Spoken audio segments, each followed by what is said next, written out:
Здравейте! Ето как се подготвяме за еврото. Имаме направени такива симулатори, с които можем да подадем захранване на монетника и да симулираме продажба от машина. Съответно ние ги ползваме да ги пълним, да си пълним монетниците предварително, преди да отидем на машина. Ето, пускаме, отчита се на машината, виждате монетника е пълен с евроцентове вече.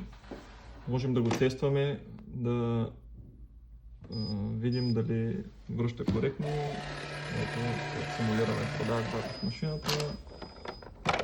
Можем да пробваме моторите, да връща съответно.